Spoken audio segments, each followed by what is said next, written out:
नमस्कार जी। सत साहिब। क्या नाम है आपका? रमेश पाल। कहाँ के रहने वाले हैं आप?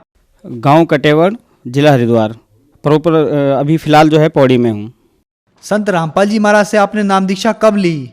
1 जनवरी 2014। संत रामपाल जी महाराज से नाम दीक्षा लेने से पहले आप क्या भक्ति साधनाएं करते थे? सर शेरावाली और हनुमान जी की।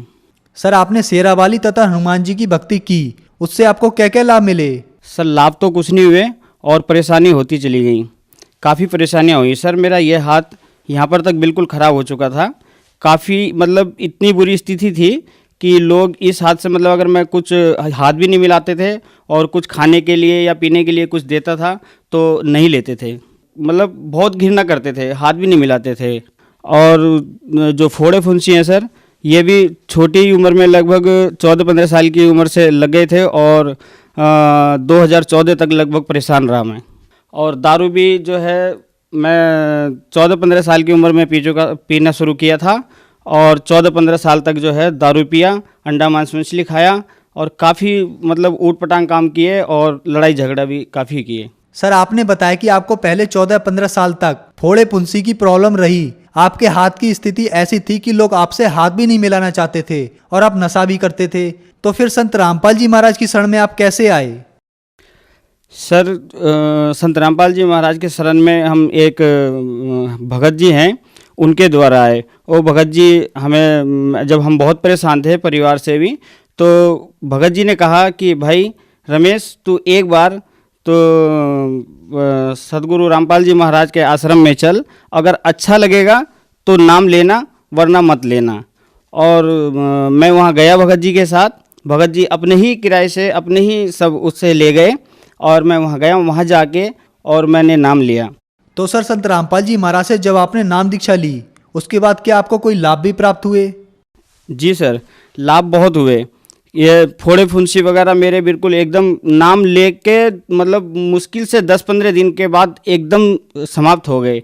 हाथ भी धीरे धीरे मेरा सही हो गया, दारू भी छूट गई और घर परिवार में कलेशबाजी भी रहता था तो वो भी मतलब सुख शांति एकदम धीरे धीरे सब आती चली गई।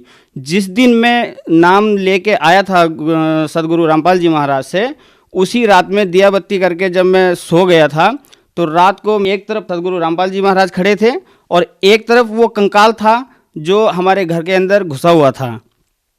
तो परमात्मा ने कहा कि भाई तू यहाँ से चले जा।